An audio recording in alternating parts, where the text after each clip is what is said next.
So we have a really great panel here of basically internet pioneers in Europe and former Yugoslavia, and we will now hear their stories. I also hope, and you will correct me, we have Jelena Cosic from Belgrade online, right? Right. We do. Thank you, Mira. So we have Jelena Cosic as well from Belgrade here. And let me first start with Daniel Karrenberg. Daniel is basically living legend. I mean, he was induced into the Internet Hall of Fame, and he initiated the EUNet. Also was one of the founders of RIPE. He still serves as the chief scientist in RIPE. And as you were instrumental basically in bringing Europe from OSI to IP, I'd like you to start this session with your overview of the situation at that time and the main events. So please. Yeah, I'll use this so I can hide that I have a script. Hello, everyone. I did not initiate EUNet, but I helped it along with so many things. I did not initiate RIPE either. I was at the first meeting. But let me give you set the stage on what was happening in networking land in the 1980s. And then your local colleagues can tell you all the war stories on what happened here. So if we look at the second half of the 1980s, like 1985 onwards, can you imagine there was no internet? There was no internet really outside the research and development community, scientific community in the United States. And even in the United States, only a small subset of that research and development community had access to the internet.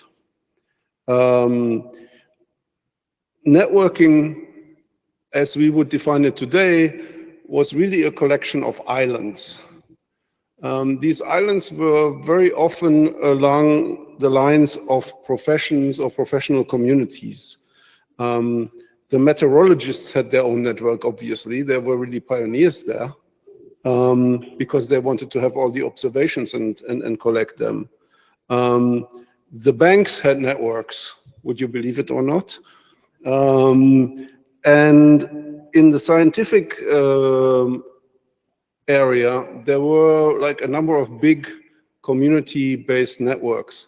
One was called HEPNet, High Energy Physics Network, where all the high energy physicists shared data, because they were one of the first communities that had really large, expensive experiments, and only a few of them, like the particle accelerators at CERN in Geneva, and not every institute could have their own particle accelerator. So they wanted to actually work on the data, and they wanted to do it from home.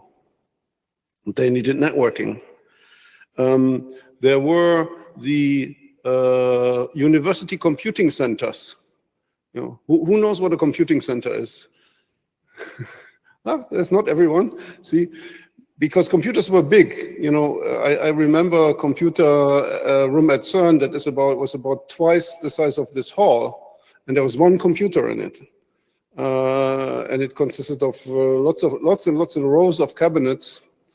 And these things were then concentrated in centers, and these centers were a community, and they connected to each other. It was very often IBM computers, and so they had this EARN network that was mentioned earlier, that was actually financed by IBM as a sort of a customer relations kind of thing. And then you had the computer scientists, who at the time were just struggling to become accepted. And they were, many of them were using Unix, an operating system that we still know about, but at the time was pretty obscure. And that came with some networking built in too. So the computer scientists tended to have EUNet. And there's a whole story behind that. I won't bore you with that. So we had islands that were based on community, but they were also based on software, because the physicists in HEPNet used DECnet from Digital Equipment Corporation, and that meant in order to connect to the network, they had to have a DEC machine.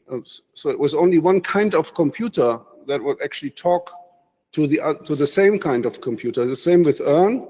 Like Jelena has already said, it was IBM computers that talked to each other.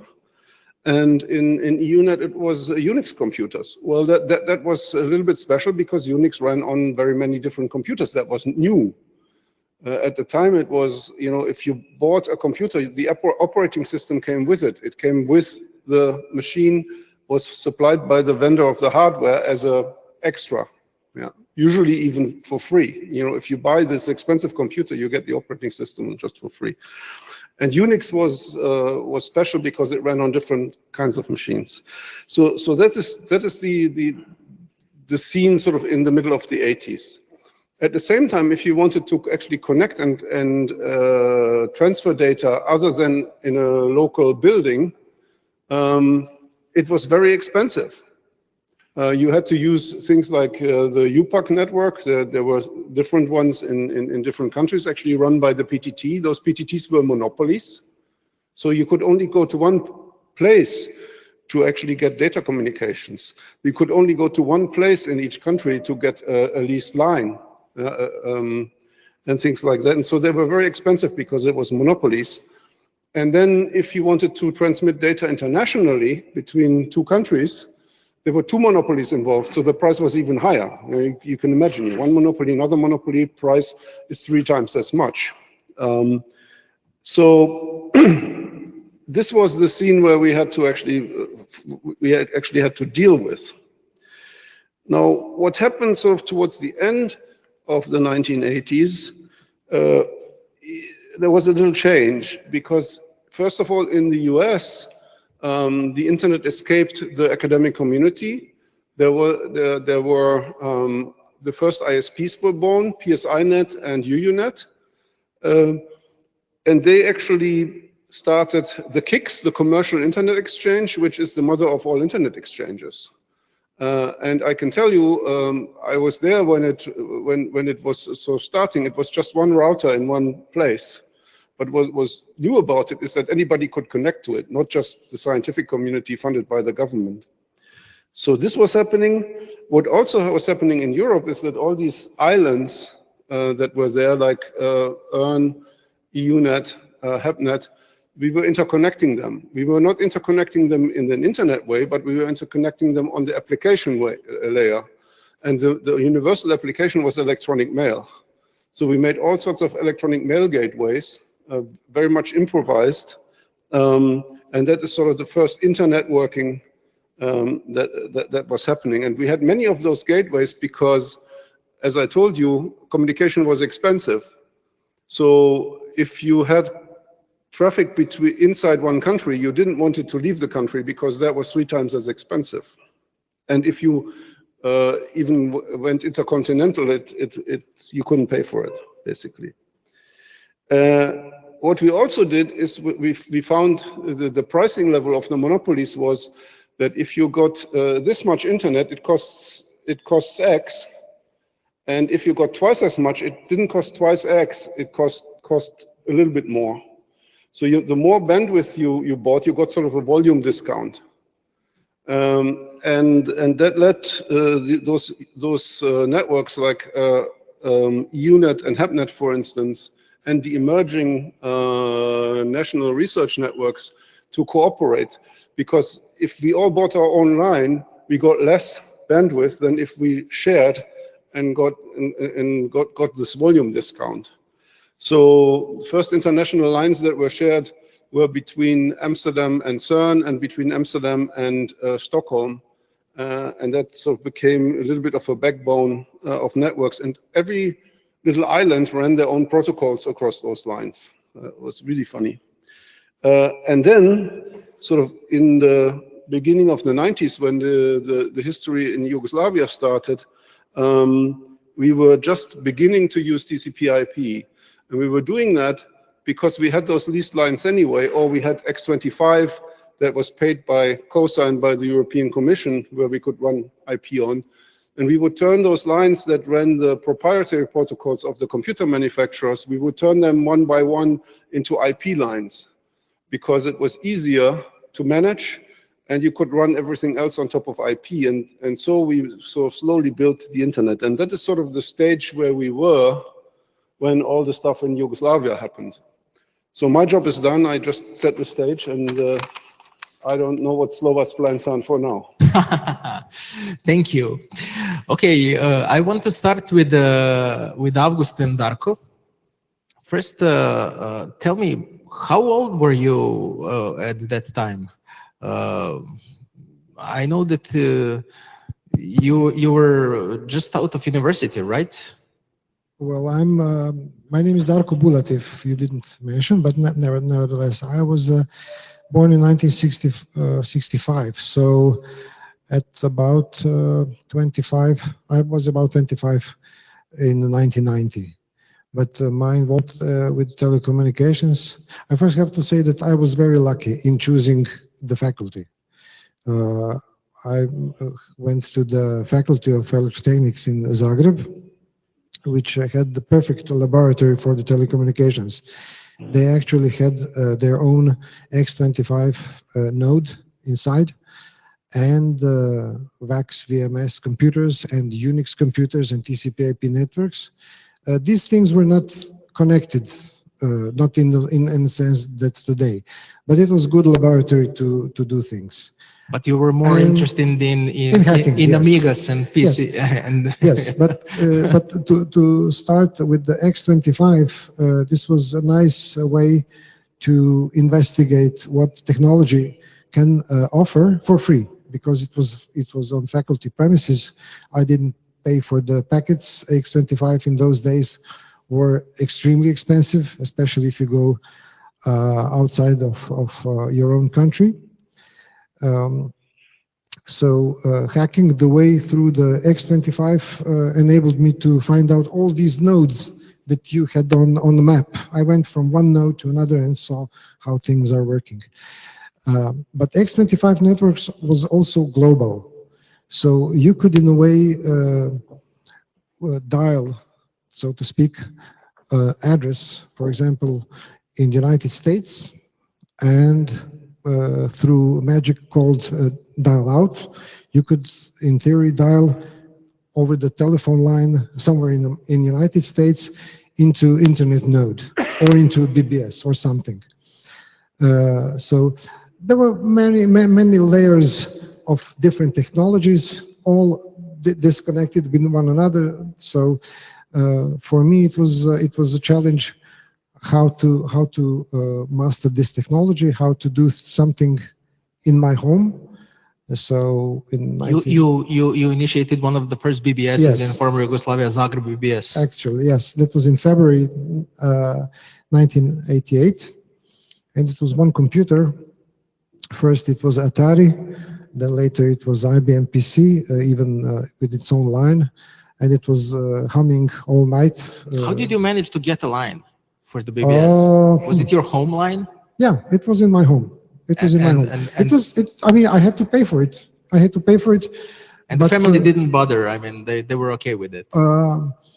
Just several days ago, I said somewhere that I was very lucky with my father as well. He provided the food and the shelter and everything, and gave me freedom to experiment, to experiment with whatever. So I never took drugs, I never drank alcohol. So I spent all my money on the computers and the telephone lines. So sorry. Yeah, it had to go somewhere, yeah, of course. Yeah, but it was a process. Then after finding a job at the Institute Ruđer Bošković, I expanded tenfolds. We then managed to get some old VAX from a colleague in the United States. We brought it in the institute, and slowly and gradually mastered the technology enough so that this VAX was connected to the EUnet, and Daniel Karrenberg and his colleague Pete Bertema were instrumental in those days. That was late 90. Yes. So what struck you about the internet when you first saw it? How easy it is to get machines connected to one another. Well, the the word internet goes from internetworking, which means connecting networks rather than connecting hosts, which was in X25 you were connecting hosts to the some network nodes, and that was it. With the internet, with internetworking, you connected networks instead of rather hosts. So this was really very nice technology, very easy technology, unlike ISO, which had standards adopted every 4 years in some committees with the standards that were sold for money, and with the almost non-existent implementations on ordinary hardware. TCP/IP was really abundant. Standards were adopted through very nice RFC process. You had proposal, you have first implementation, and you have acceptance of the standard, and things were really happening very fast in TCP/IP arena. So, from my perspective, it was immediately clear that TCP/IP is here to stay, and all other technologies will probably lag behind, either being proprietary, like earn bitnet, or designed and overdeveloped and under implemented, like OSI. You also assisted with setting up this internet connection at Institute Joseph Stefan. I will talk more with Avgust about that. But tell me, you also founded one of the first ISPs in Slovenia and also struggled with the incumbent. So can you share some experiences about that? Yes, I was also sued by Telecom, I believe, in some times. But never mind. It's like this, that after I came to Slovenia, well, the break of Yugoslavia meant that Croatia and Slovenia were two separate countries. I also had a girlfriend first and then wife in Slovenia, which I happened to meet her over my BBS. So she was one of my BBS customers. Sorry, that's how it was. And I then found a job at the Institute Joseph Stefan, and in doing so, I helped establish this first network. Also wrote the first article on the internet in November '91 in the Monitor magazine, and after that went to work for the company called Hermes Soft Lab, which was one of the first commercial companies that had their own domain, but they were not ISP.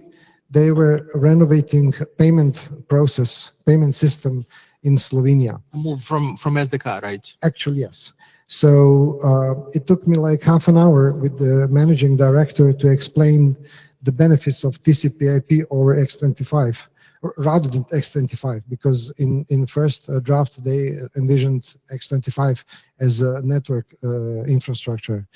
So I got the job because of the TCP/IP, and we also implemented the first wide area network in Slovenia, counting some 77 locations with all the branches and locations in Slovenia. And after that, I established my own ISP. And it ran for about 10 years. I sold it when it was time because big guys came in and stomped everything. But during those 10 years, we had our share of problems with incumbent, because incumbent was, I remember one guy saying that he can do this with small ISPs. And it was very literal. So yeah, it was very tough, and competition law is only on paper to this day. So thank you for sharing this. I'm sure that Željko will have a similar story, I guess. but first, Avgust, tell us about this first internet connection and Institute Jožef Stefan. I'm really curious, you know, about everything technical. You know, what kind of server, what kind of machine was that? How was that, you know, working? What services were running on that machine, etc. Yeah, and we will have to turn on his mic as well. Yeah, it works. Yeah. Okay. Well, the first internet connection in this area was established in November 1991 at the Josef Stefan Institute over X25 to Nikev in Amsterdam. And that was achieved on the Sun Microsystems Spark station. Was it like a pizza box, Sun? Yeah, it was pizza box and big monitor on top of it. But although it was a small box, it was more than enough powerful for internet connection and later on for some services. But the first service was actually internet, and it enabled us to telnet or FTP and such things. Do you remember how many people were using this at the time? This computer was used only internally in one laboratory. So in order to provide internet to the whole institute, I had to connect a local area network to the internet. And that was achieved by PC with 2 Ethernet cards and PC route software. And the most difficult part of achieving that was finding 2 different Ethernet cards, because I was not able to install the same driver twice, which means 2 Ethernet cards of the same time were not useful. And we of course have to remember that, you know, it was way before Google, so you didn't actually have anyone to turn to. And, you know, I mean, you know, debugging this software was, I guess, also hard. So do you remember how you managed all these problems to solve them? During the establishment of the first connection, this was done by my colleague. And on the other side, it was, I always forget the name, Martin Terpstra from Nikev, and he also helped a little bit on our side. And but to find different solutions and software, we were always able to use email, because at that time we already have a functional email based on X400, which ran over X25, this IXI-IXI connection internationally, and we were using gateways between X400 and EARN and internet, which means we were able to look around what's available on the internet, on FTP servers. We were using email encapsulated FTP commands to You encoded emails. Yeah, to see what's on the FTP servers and to retrieve information, to retrieve files and so on. It was also way before web as well. Pardon? It was before web was born as well. Oh, so, yes. And then we started with additional applications. The first one was, of course, email. We had to install some software to get an email server and to have our own Internet X400 email gateway. It was based on software called PP, and After that, we installed Usenet News server on Sun first, and then on our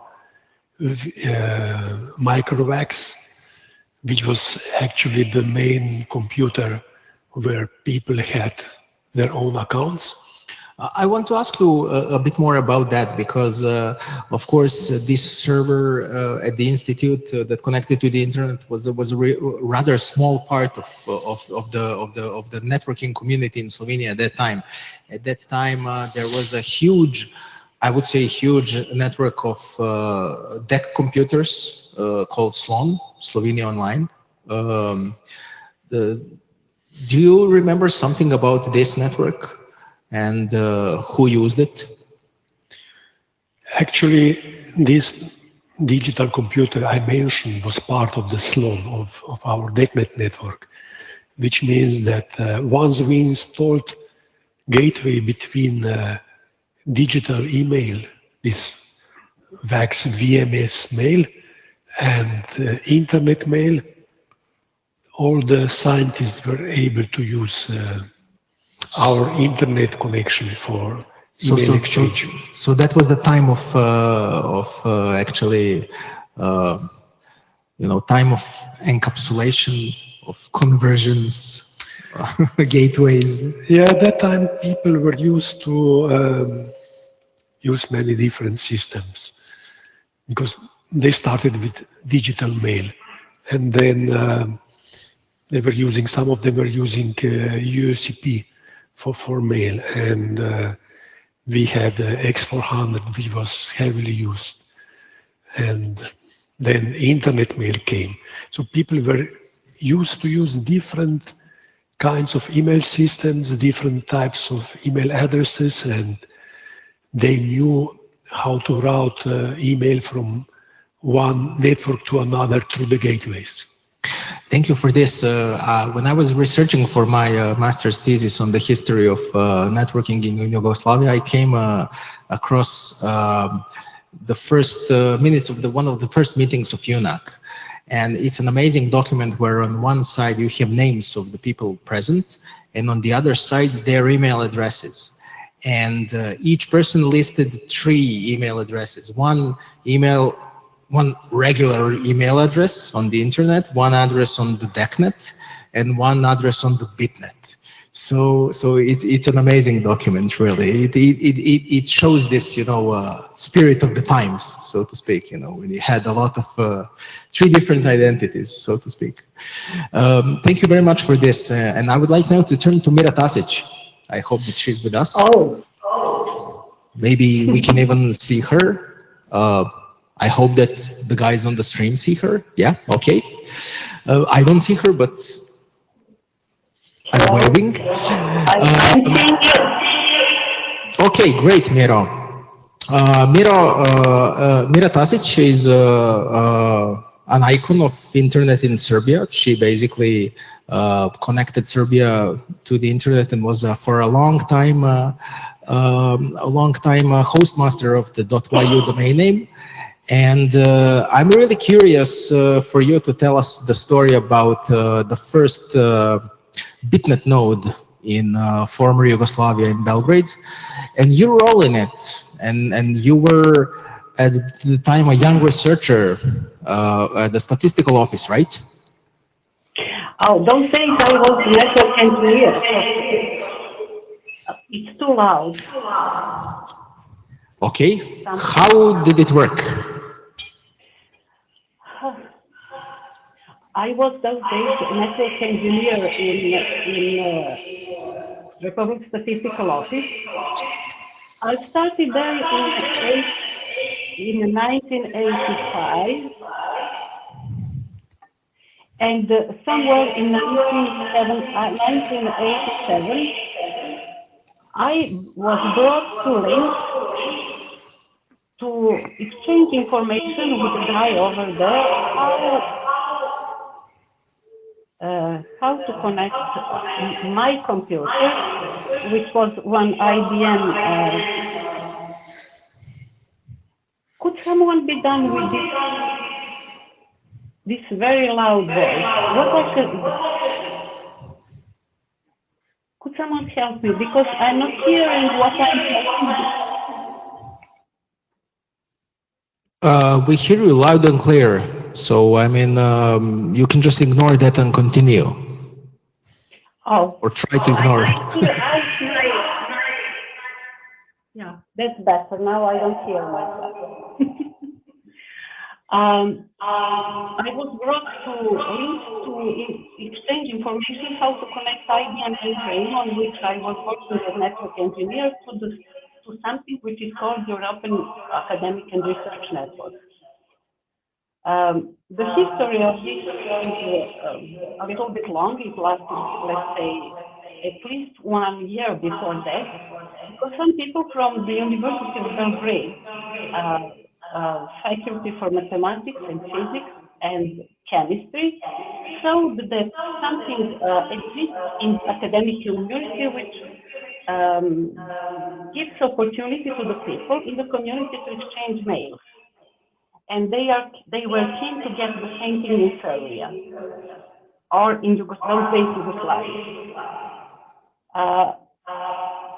Was based on IBM technology. I was a network engineer working for a public statistical office, and I was entitled somehow to make it operational.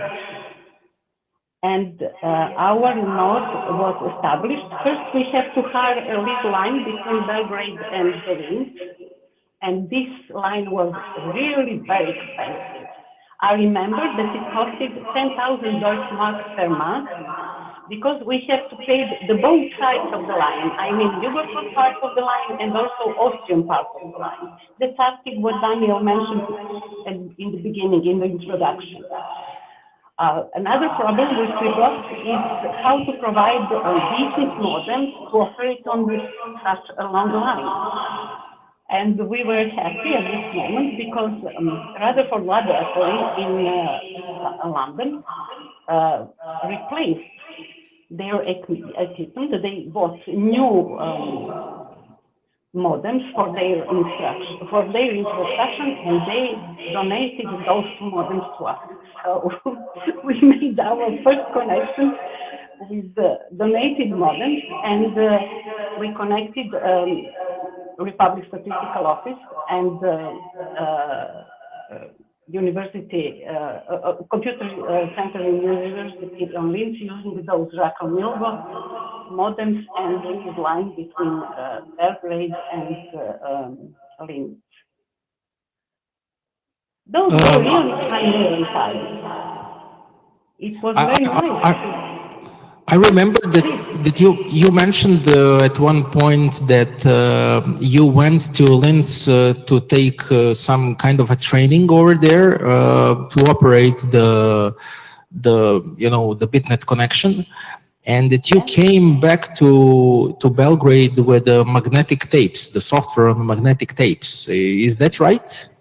So maybe I forgot something. I received magnetic tapes from University of UCLA, because I needed a clearer.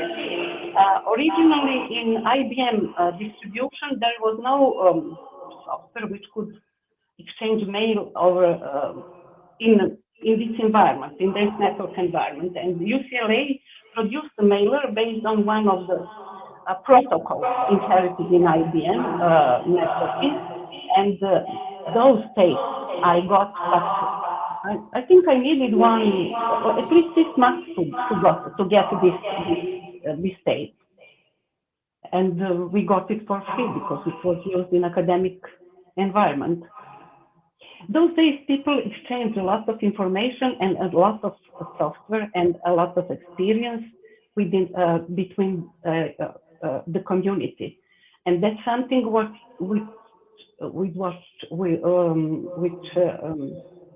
forced me to spend my next 35 years of life trying to do something in open networking.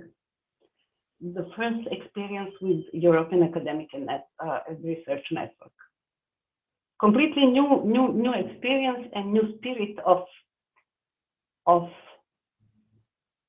working, a new spirit between people, somehow friendly community.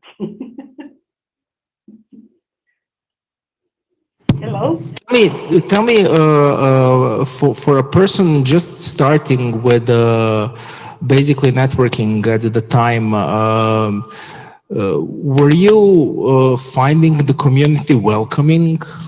Did they support you? Or, I mean, I'm constantly trying to remind myself that at the time, you really couldn't find many people, you know, to refer to. There was no Google, you know, you didn't have many conferences. So how did you go about, you know, educating yourself about, you know, how everything works? Oh, you have to read a lot. A lot of main information couldn't, I mean, about the proprietary software. You are getting all the necessary manuals, and you just have to read them and understand what is going on.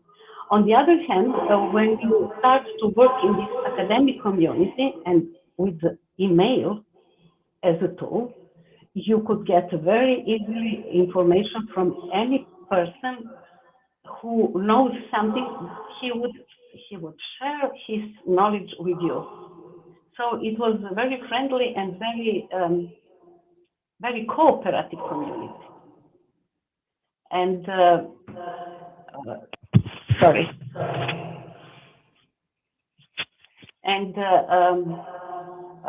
I remember my first meeting at Cyprus, 1987. I was sitting 2 days and I didn't understand a word because they are speaking with some abbreviations which has nothing to do with my knowledge which I collected before.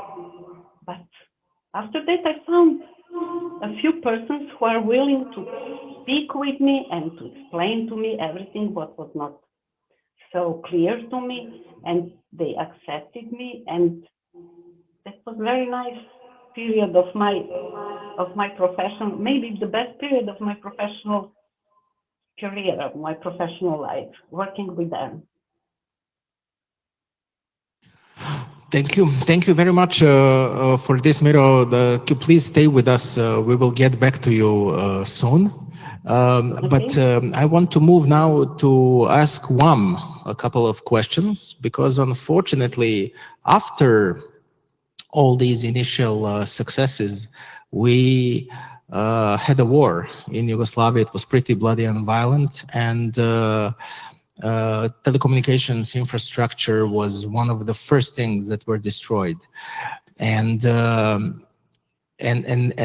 your initiative, your and Eric Bachman's initiative to form a BBS network to continue the war-torn Yugoslavia was a really amazing project at the time. I see that this spirit now continues. We heard it today about the community organizing for Ukraine, but can you share a bit about your motivation to start this project back in 1992 or even a bit earlier, how it worked, and what are your experiences with it?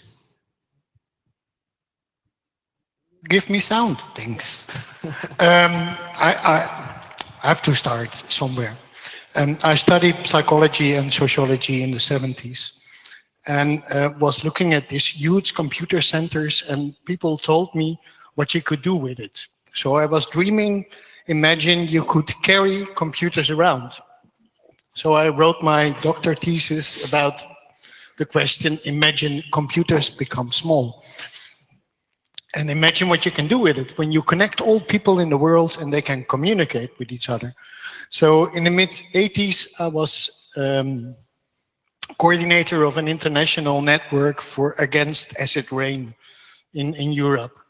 And we had quite a problem to communicate with people on the East when I was in the West. If you ever phoned in the mid-80s to Moscow, you needed a night dialing before you had contact. So I came to the conclusion we had to find something to transport more data, more information between groups than only by telephone. So I more or less organized together with Wal Holland, which was from CCC, Chaos Computer Club in Hamburg, we organized something like 30 telefax machines and smuggled them into the East and put it up, the first network of people. The whole thing was always, what can users do with it? How can you? And so we found out this bloody situation in Yugoslavia. When we came, you couldn't communicate from one peace group in Zagreb, and here in Ljubljana you had the Peace Institute. They couldn't communicate with each other. You couldn't phone from Zagreb, you couldn't phone to Beograd. And some people started to make telefax lines over London. So if you were in Zagreb, you sent the telefax to London, and from London they sent the telefax to Beograd. And then this group, Bionic, part of this Chaos Computer Club, they said, we have got kind of nice network system called Cerberus, a BBS system. Have you got people in Yugoslavia who want to work with it? And we're not electronic freaks, you know, we were no nerds. We were like... You were a peace activist. Peace activists. Or environmental activist, whatever. You were environmental activist before it was cool. Before it was, no, yeah, I mean, I started in '76 as the cook on the Rainbow Warrior. So, so that's what we're, you know, that's what who we're dealing with here. They told me so, yeah. Anyway, they said, okay, we need somebody in Yugoslavia and in Zagreb at this moment where I went. They asked me in '91 to come to Yugoslavia to train people in non-violent conflict resolution. And bloody thing was, a war started. And what are you doing as an activist, as a peace activist, middle in a war? You're not going on the streets with a sign saying peace. You know, it won't work. They say, here, we have got the most organized peace movement in the world. They all use the same uniforms. Our army is providing the peace. And so the first thing was, we could ask universities and things if they want to provide these possibilities, but we thought, if you are in a war area, you have to be neutral. Because we are talking about things which maybe one of the sides don't like so much. So we have to do it ourselves. So we found very old computers, the first PCs, the 368s, and which was just enough to run a program for communication. Then we rented in every place we could find enough houses to have enough telephone lines, because you couldn't ask HPT to give you a telephone because they didn't have this bloody two telephones on 3 line party systems. Lines. Party lines were the thing. And there it started. And then we had to find a name. Yeah, and in those days you could only use 8 characters as a host. So I came on the conclusion, all the cars have got like BG, ZG. So we made ZaMir for peace. For peace, ZG, Zagreb. ZaMir, BG, Beograd, and SA was Sarajevo. And the war in Sarajevo started, and suddenly we were the only ones which had contact to Sarajevo outside the UN family. The UN family had huge telediscs and could communicate, but all the people in Sarajevo, they didn't have communication with the outside world. And for one or another reason, we were lucky enough, nights, I mean, you have to imagine I was sitting in Kaltachiva somewhere in a basement and dialing the whole night to a number in Sarajevo in the hope they connect, and then we could pump like 1 megabyte of information through that line. 1 megabyte of information was 1 million characters. It was a lot of text, but I was sitting often for this telephone stream and saw the information arriving in Sarajevo, which was a real fantastic feeling. You knew by every bit you got through this line, this was information to people in its town in seas, under seas. Let's explain to people how it worked. For instance, if you were a displaced person from Sarajevo in Belgrade, or you lived in Belgrade and had relatives in Sarajevo, and vice versa in other cities as well, you would go to the Center for Anti-War Action in Belgrade, for instance, or the similar center in Zagreb, and write a note, right? That was one way, but we also had modems where you could dial in, which was 380 bps or something. So really basic, and not too much. And so they could contact us. But if you live in Belgrade and you want to contact somebody in Sarajevo, you contacted ZaMir BG, so ZaMir Belgrade, and they phoned 3 times a day to Bionic in Bielefeld and exchanged the materials. And we from Zagreb phoned 3 times a day to Bionic as well and collected our materials, and we transferred it further on to Sarajevo.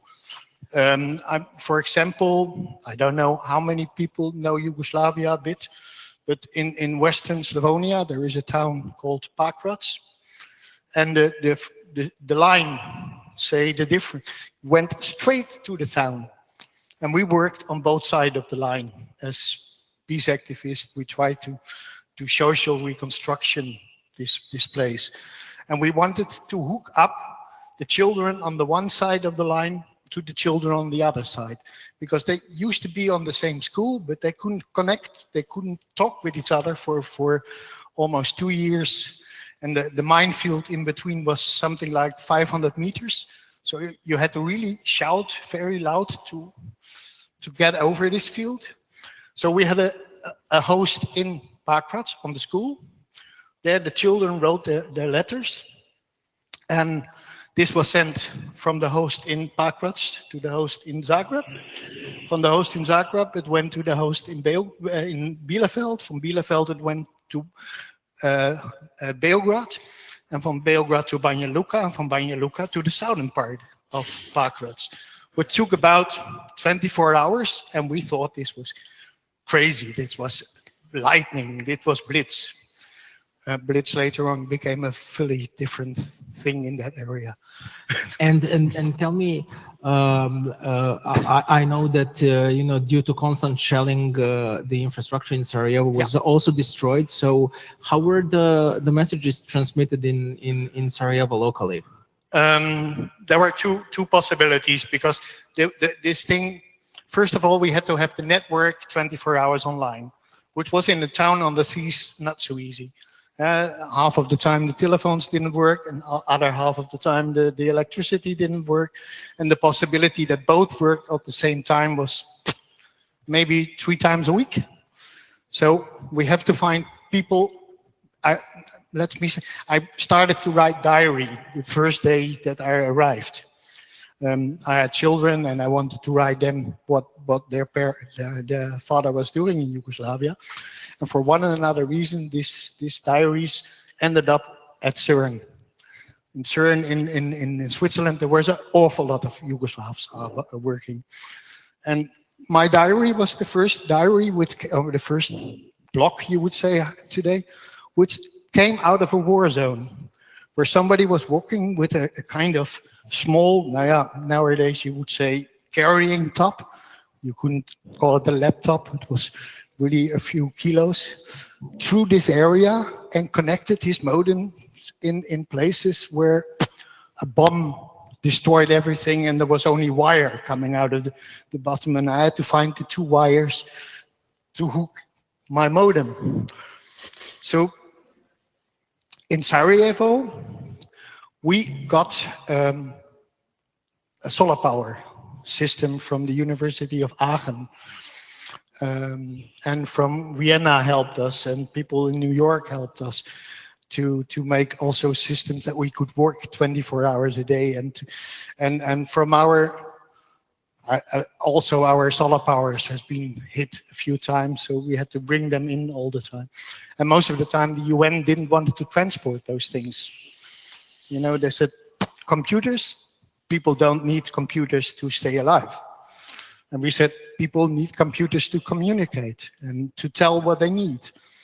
So contrast this to today's Elon Musk's initiative. You know, in the first days of the war, yeah. He said, you know, like people need to communicate actually. Yeah, and then a strange guy.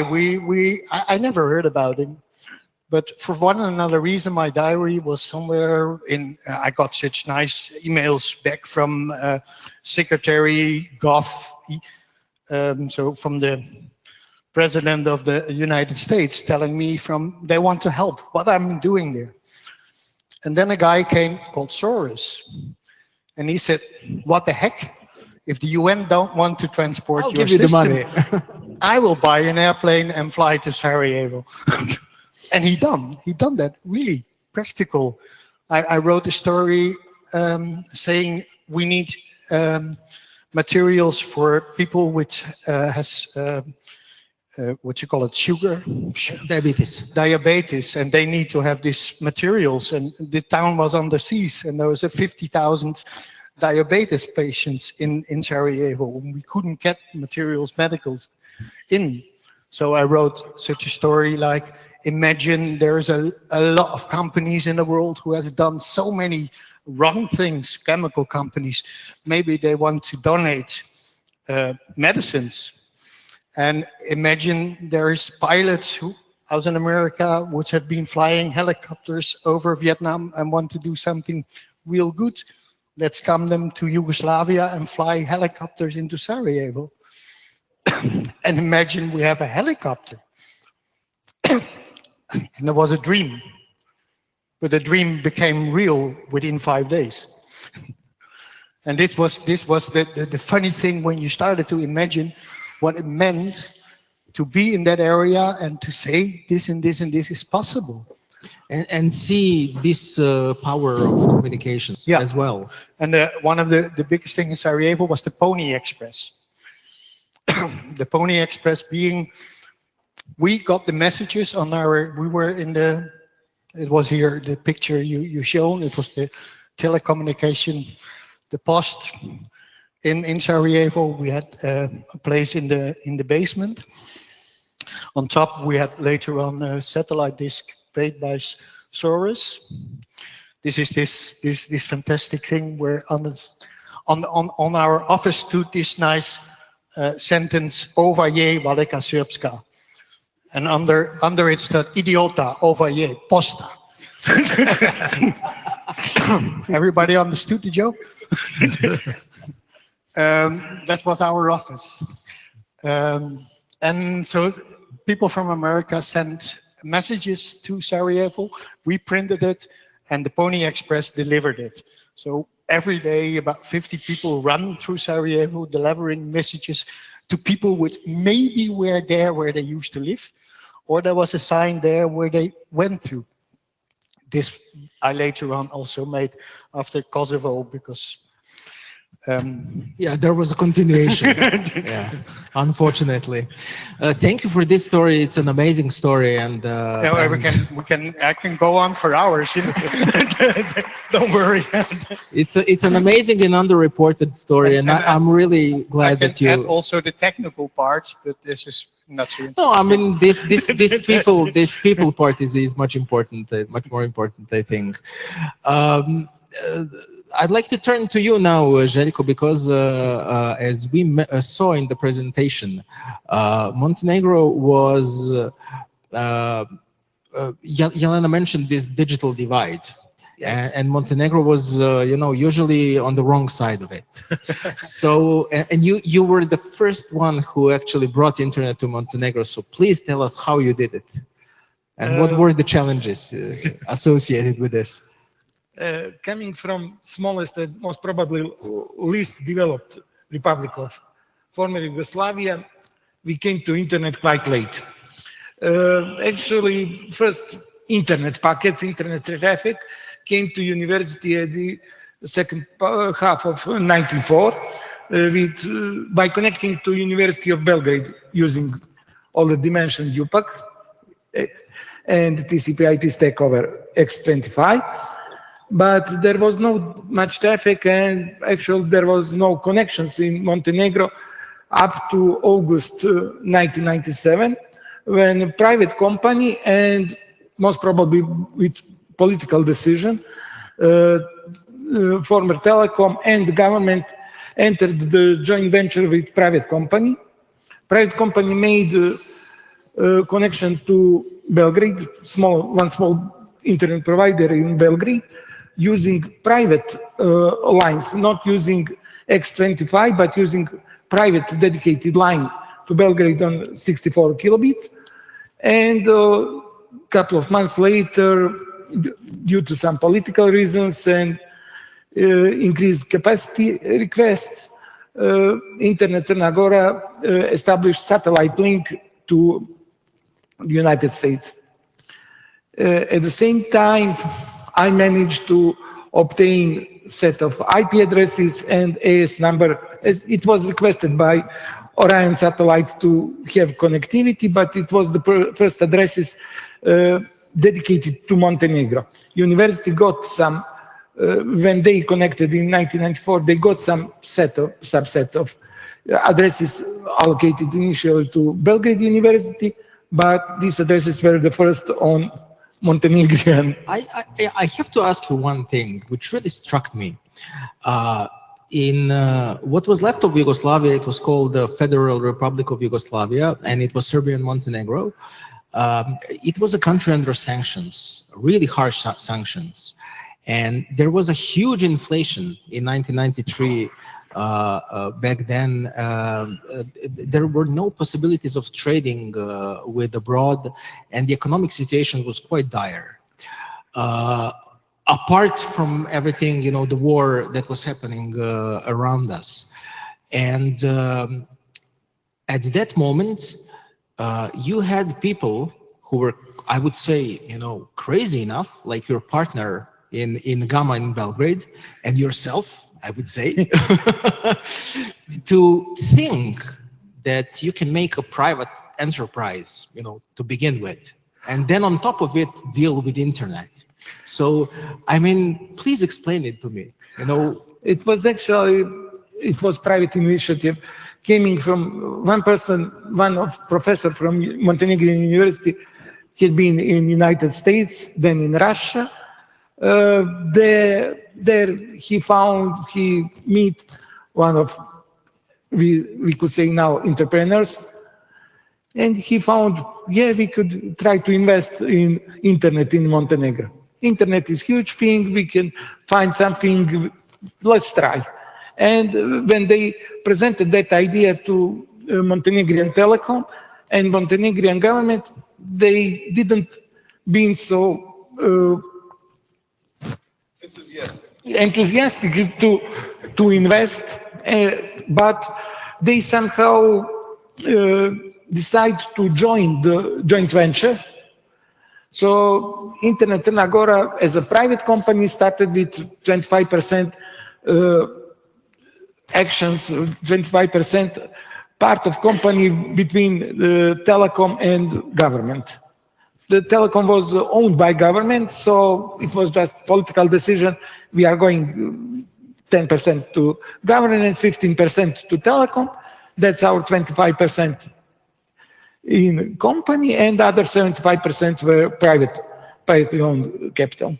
It is really amazing to me, you know, to note that apart from the academic community that actually spearheaded this internet initiative in former Yugoslavia, the first ISPs were actually, you know, like private initiatives. They were not, you know, telecoms were not the first one who initiated ISPs. They were the laggards, you know. You needed, even academic community needed, you know, beg telecoms to, you know, provide them with lines, you know, upgrade them to digital, you know, get a bigger bandwidth, and you know, they had this, they joined the party really much later. Yes, actually, as I said, telecom infrastructure in Montenegro when war in ex-Yugoslavia ended was in pretty low level of technology. So they decided instead of going to internet, instead of going to data networks and everything, they needed first to invest a lot of money, and it happened, and it really helped to everyone. They invested in the digitalization of telecommunication network to provide, to increase the capacity of wired network. They started with optical networks, and they somehow thought that data networks are not so critical, not so, maybe even not so interesting for them. They still had the X25 network working. They had extremely good pricing for them, extremely high pricing on dedicated lines, so they didn't see need for investing in data network, investing in internet. But that political decision made them they had to go into, even if they didn't want to. Yeah, Daniel wants to add something. Yeah, what I said before. He's waking up, thank you. Is the mic on? Oh yeah. Hello, it's this one. Yeah. Well, as I said, there were no monopolies. They didn't need to do anything, and the whole, at least I can speak for the telecoms I know from sort of Northern Europe. They saw it as an attack, because one of the things I didn't mention is that the technology, as Darko has said, it's easy to connect things, and there needs to be no central authority. Yeah. So the whole thinking was central authority. And all the intelligence is in the network, not in the things that are connected.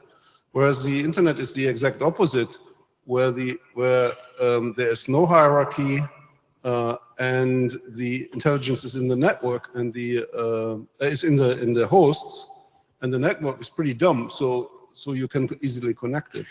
So it's no surprise that the incumbent telecommunications were not really enthusiastic, because they saw it as a danger, and it was a danger, because then when the monopolies fell, they had a hard part until they regrouped and started buying the ISPs. So they went from stamped them out, basically said, okay, they're viable business, so we buy them, and that's where we are today. Sorry. Yes, and sorry. Actually, Montenegrin Telecom, as incumbent telecom, somehow lost their monopoly, because year before Internet Crna as ISP started, they didn't see investment opportunity as it happened. So first, mobile network was also outside of incumbent telecom. Quite strange, quite rare, especially in Europe, but first mobile network was not part of incumbent telecom. So happening with internet gave them the chance, okay, let's focus on establishing mobile network first. And they moved internet and data networks aside, happily for us. And tell me, I mean, we mostly covered, a prehistory and early days of the internet, but you also moved forward and participated in setting up the Montenegrin TLD, and you today run the IXP in Montenegro as well. I'm running half of time, part-time running IXP and part-time running with .ME registry. In 2006, there was a referendum. Montenegro voted for independence, and a year later, International Standardization Organization established the codes for country. Two-letter code became .ME.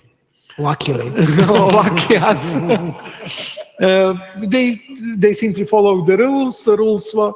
Nobody knows the rules except them. Rules was from English name of country, Montenegro.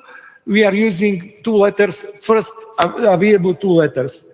MO was Monaco, MN was Mongolia, MT was Malta, ME became for Montenegro, and we got lucky. Also, and at that time, government take a lot of look how to work it, and with some very good initiative from our friends, they found that .me could be economically viable in the whole world, and they decided to open registration for whole world, not only for Montenegrins, and the rest is history. The rest is rolling down. Okay, so we spoke a lot. I will now open floor for your questions. I'm sure that you might have some. And also if we have some questions online, either for the guys here or Mira online. We brought everyone to death. Vesna.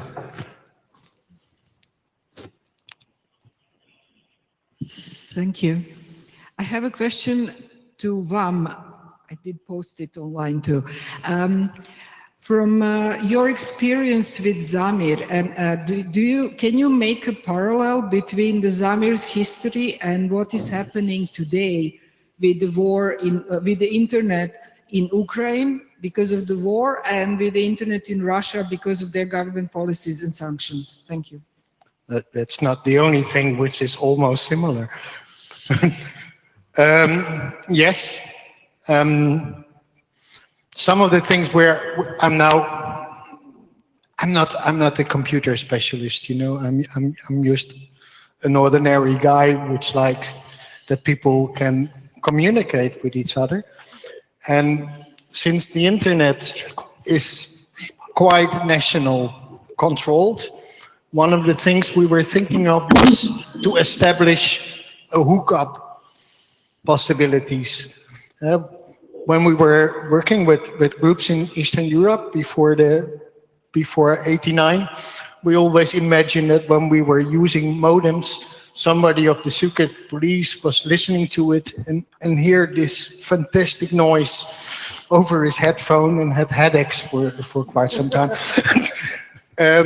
So on this moment, I will not tell you where they are standing, but we have got modems standing in Russia, and the first modems are working in Ukraine. This was more technical thing because some places in the Ukraine has got telephone but no internet. Internet in parts of Ukraine is gone. So we use these old modems which everybody throw away because you don't need them anymore, these telephone modems, and brought 50 of them to the Ukraine 2 weeks ago. And about 14 of them are in use at the moment. So I've been to Kiev and to some other places and hooked them up and told people how to use it, because they're not used to simple technology anymore. They all use that their computer is hooked to their telephone, or by WLAN, by LAN is hooked, and they don't know anymore that you have what's happening with dial-up. They want us to turn it on and then it just works. Yeah, and it's not working. I mean, you should not fancy video films when you're using dial-up networks. And you should say, use ASCII codes. 255 signs is more than enough to get your message through. So anyway, I'm still somebody who writes more on the internet than sending pictures, because I know how difficult it is to get materials in '94 to your country. You know, this was incredible to get materials there. And yes, the similarity is there. We're using old technology, and it works. Not yet brilliant, but It's coming. And I think this is one of the things, as a peace activist, I try not to take sides.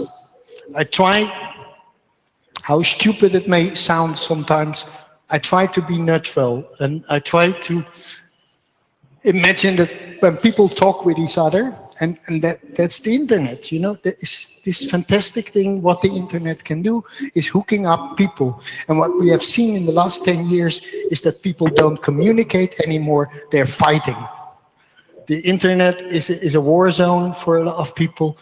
And that started in 91 on social cultural Yugoslavia, which was a real war zone, and is now also happening. And so I'm developing more other kind of techniques called online non-violent communication. How can you break down stupid discussions? Thank you. Des.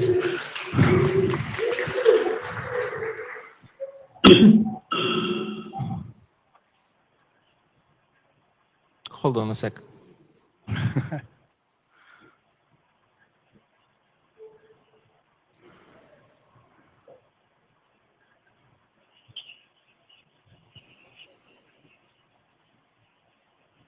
Technology. It works? No? Modern communication. Thank you for sharing all these stories. I also recall coming to Belgrade in 1994 at the time when I was working for Demon Internet to set up one of the lease lines, direct ones, and we know that it was very expensive at the time, and B92 had a 28 kilobits line to access for all and Dutch embassy, which saved people getting sane information in the country at the time. But my question is really, was there any moment that in Croatia or in Slovenia, when was this element when you couldn't really deal with the amount of internet users you had on the network? And what did you do to build your capacities? And at that time, I think we heard from Željko, there was a private ISP formed. But I would really like to know, when was the breaking point or the choking point where you had so many users that you needed to fix the problem? Thank you. Darko?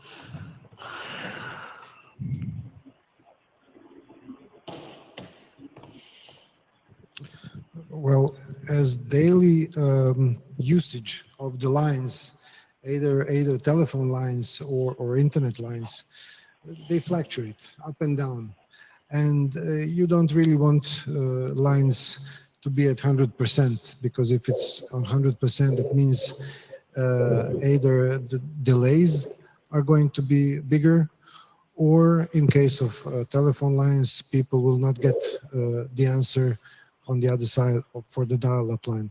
So we monitored the state of the lines, and at some time we ordered new capacities. That's how it worked. That's how that's how still, I believe, works to this day. Do you want to add something, Željko, maybe? Yes, we had overload on all lines, and it coincides with lower tariff with telecom.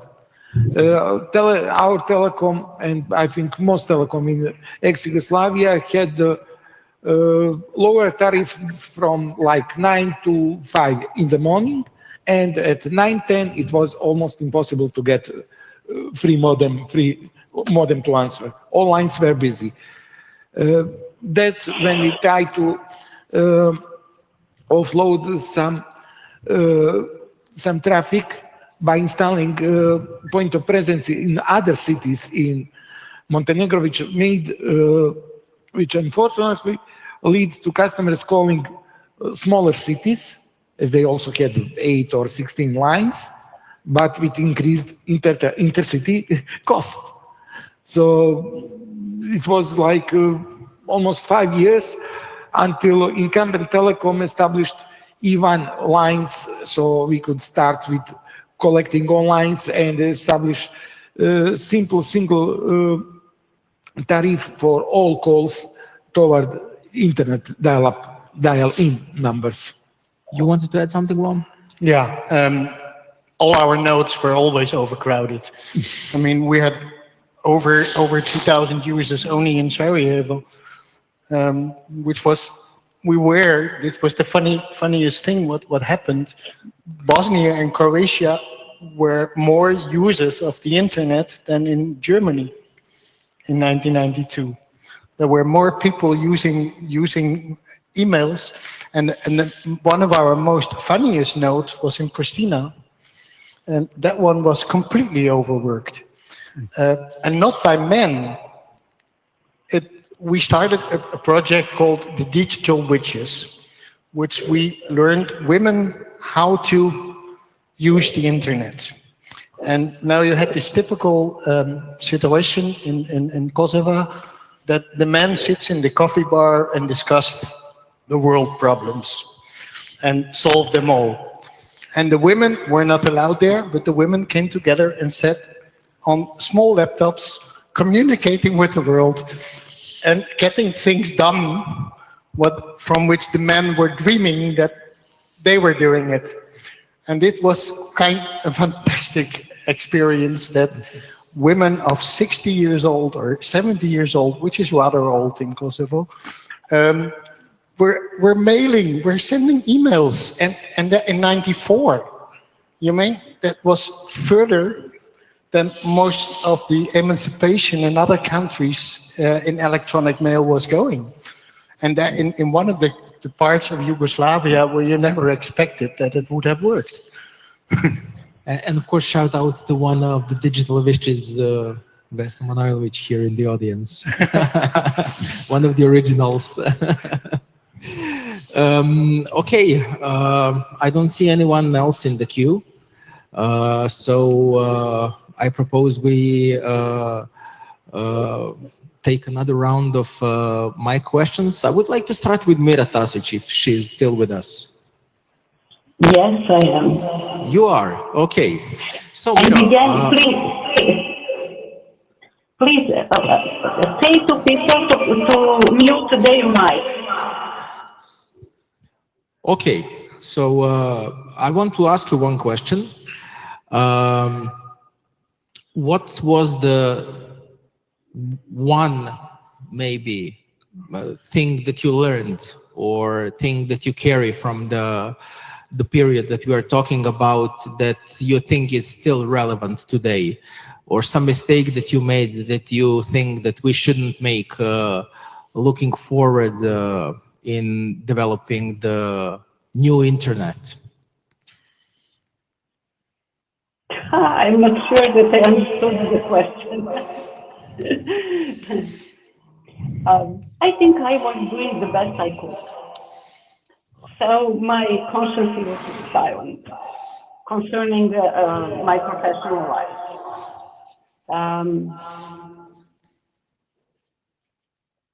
I'm really confused with your question. Will you speak it in, or rephrase it a little bit? Could you please help me with this? Because I don't see her and I can hardly hear her.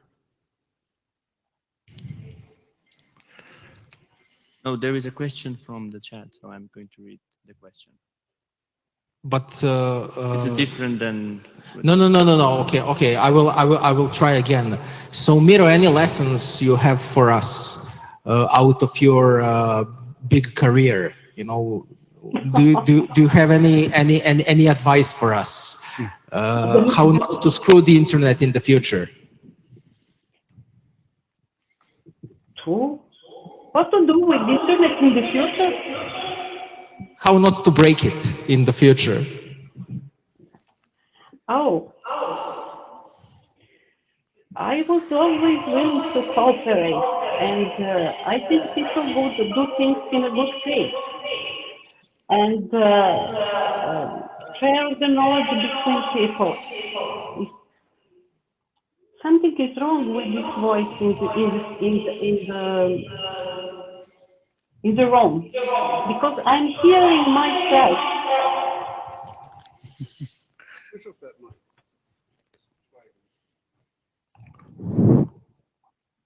Sorry. Could you try again? My next.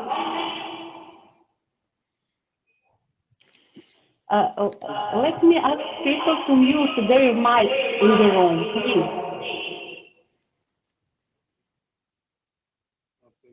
Now maybe we shall, yeah.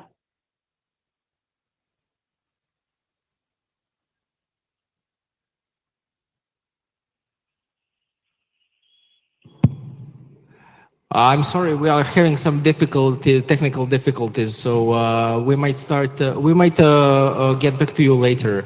But you have some another question from the audience, right? Okay.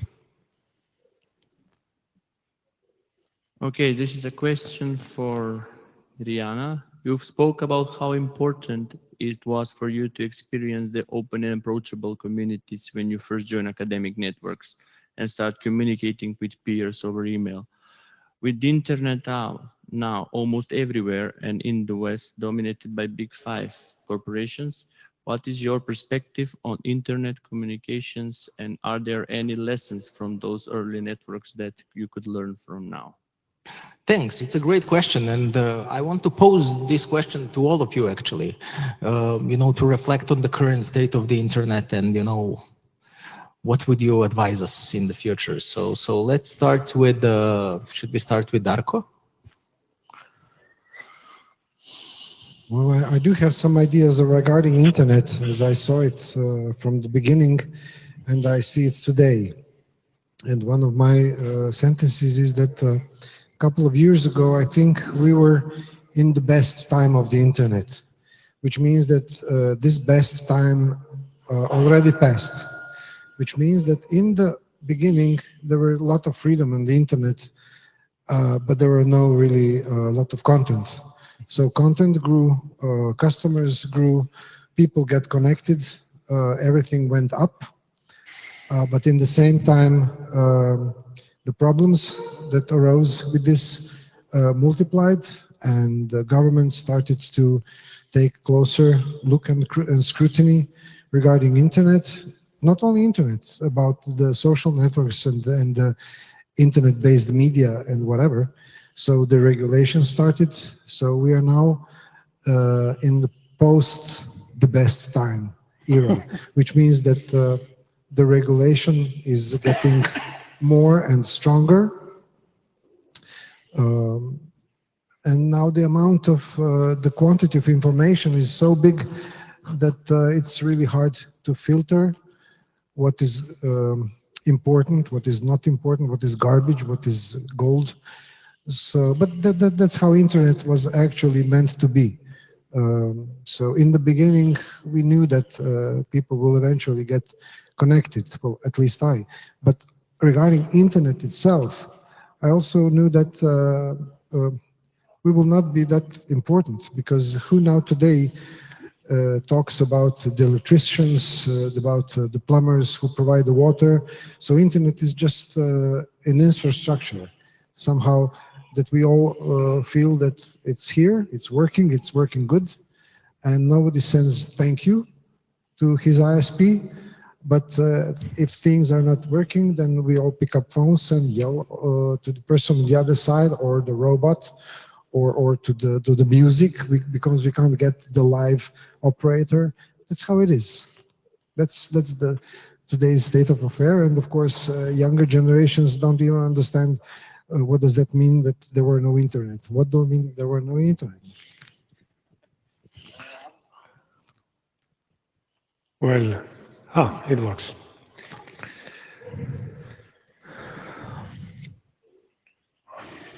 I would say that internet will evolve.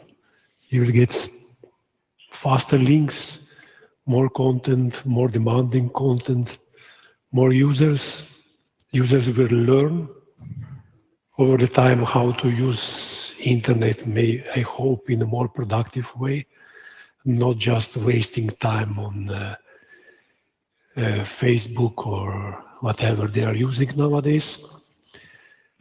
But I don't have any worries that internet will break or die in the future, because it's something we all use, we all need, and I believe it has a bright future, especially now with the development in technology. We can see faster links becoming available almost every year. So I'm optimistic. So you don't think that the internet will break, that some catastrophe or some, major war or something like that will cause the internet to, split? No, I don't think it will break or split, because technology is really resistant. It can find around breaking points. We have seen that at 9/11 in New York, when a lot of telephone exchanges were broken and mobile phones were not working, but the internet continued to work. Although some lines were maybe more saturated, but still it worked. And the network is, that connects everybody is more valuable than, separate networks, right? Yeah. That's the experience that we had in the 80s. What do you think, Željko? In my opinion, all of us as a technical community already made internet quite resilient, quite stable, but we have to work, or someone else have to work with content creator to drastically decrease the number of fake news. We have to make everything on the internet as valid as possible. Internet will stay. I always loved the story that the internet was actually made for nuclear war, to fire bombs, and when a part would disappear, when a bomb was full, then the packages would find another way, which is quite a funny thing if you start to understand that this was military technology, and somehow it developed itself into peace technology for a part. But I think we made a big mistake somewhere during the 0 years of opening up the internet too fast to too many people which were not aware of what was happening. I mean, there was a fantastic time in the internet when commercials were forbidden.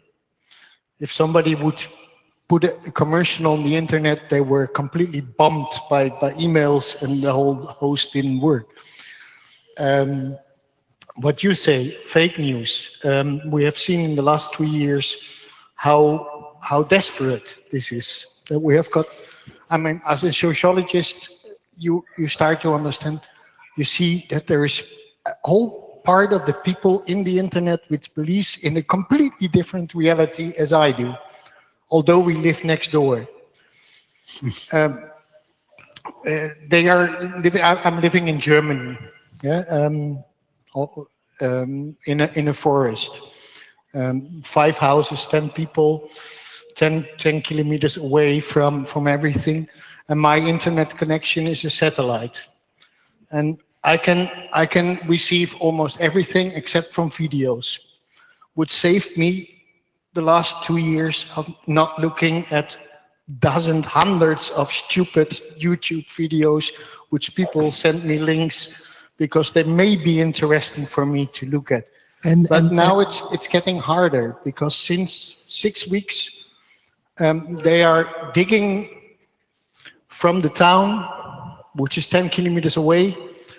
10 Romas from Bulgaria are digging a line to our village. We are getting glass fiber cable, and my argument, I'm not able to look at your YouTube video, won't work in the future. I love the situation that it's 10 Romas from very small villages somewhere in Bulgaria, which are with a spade bringing us the newest technology. And they're really Romas, because I offered them once coffee, and now they're coming 3 times a day to ask for coffee.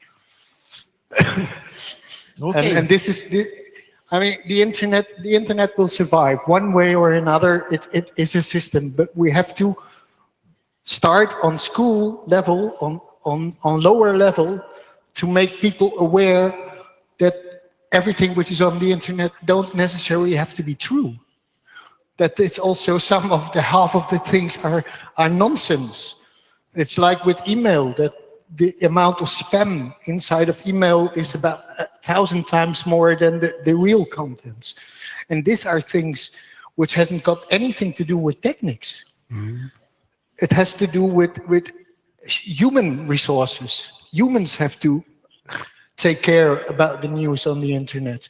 Humans have to we called it something like information teachers, how to work with the internet. Not technically how you connect to it, but how you work with the data which you can find. Because the internet is like the Bible. You can find in the internet everything you want to believe. Yeah. Of course, if we become digital, we need to be digital literate as well. Yeah. Thank you. Before giving floor to Daniel, I'd like to see if Mira is still with us. Yes, I'm still with you. So Mira, please tell us what are your hopes for the future of the internet? I'm sure that the internet will survive. I devoted 30 years of my life trying to help something, to do something which will improve the internet, and I'm very confident that internet as infrastructure will survive. On the other hand, we are living in very turbulent times, and the societies will change. Although from the beginning of the internet till now, we passed a few changes in the societies, and the people should adopt to this and should find the right responses to the things which are not good, and to find the different tools and approaches to the things which should be somehow not sanctioned, but somehow explained to the ordinary users. So we need a lot of education of the ordinary users. That's one a very important thing, to see how to use the internet. I got the question what I think about this monopoly of big tech companies. That big tech companies exist in one part of the world. Maybe the other big tech companies could also develop and give the different approach to the internet. So this is just the eternal fight between good and evil, and in every society you have this. Internet is just one way to express us and to exchange information and to find the best way how to use it. Although always will be the dark side of the internet, and whatever you have in a real life, you have this in the internet. And we have to cope and live with it. That's my opinion, and I'm very confident that the internet will survive. Okay, thank you, Miro. Thank you very much, and sorry about the technical difficulties we had. I'd like to finish with Daniel, so please. Okay, maybe I use this microphone. And I realize I'm between you and the end of the session, so I'll be short. I totally agree with what Bam and what Mira said about the human side. But this is a gathering of technicians, so I'd like to bring it back to technology. And if there's one thing that I think we should be doing is to decentralize more, to not continue the trend of centralizing everything. Why do we need internet exchanges that run sort of on the order of 10 gigabits a second? Why is the internet topology becoming more and more hierarchical? Why is it that we all use huge companies like Google and Meta to do stuff on the internet? We should really think about it as designers, as technologists, when we have to make all the small decisions, not really the big decisions, but all the small decisions. Can we do this in a less centralistic way? It will help with very many things, and I'll just name a few. If you have a war, like we now experience, people, the technicians, the bit pushers really have to do a lot of work to splice stuff together again. But as Vom has said, the technology can actually work around breakage if you deploy it right. If you don't do it centralistic, if you have a mesh kind of thing. So it can help with that. If we don't centralize all our applications, if we don't use just one search engine, which can control our thoughts. I mean, think about George Orwell, 1984. It's there. Yeah, they don't have to change the newspapers. You control Google, you control what people find. Yeah. So I think we should all, if we make, as technologists, if we make decisions, think in a more decentralized way. And I don't mean that aggressively or something. You know, I just think that our thinking should be less centralized.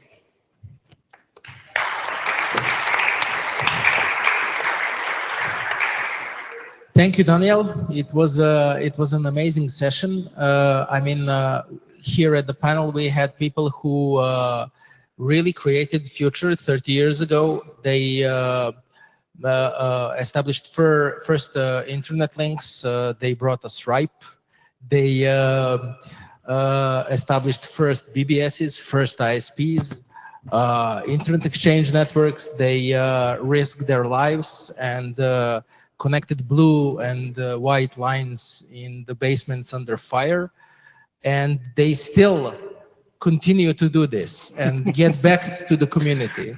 And it was really an honor for me to have this chance to talk with all these guys and moderate these sessions. So please give us a wonderful and a big round of applause for Mirjana and the guys here.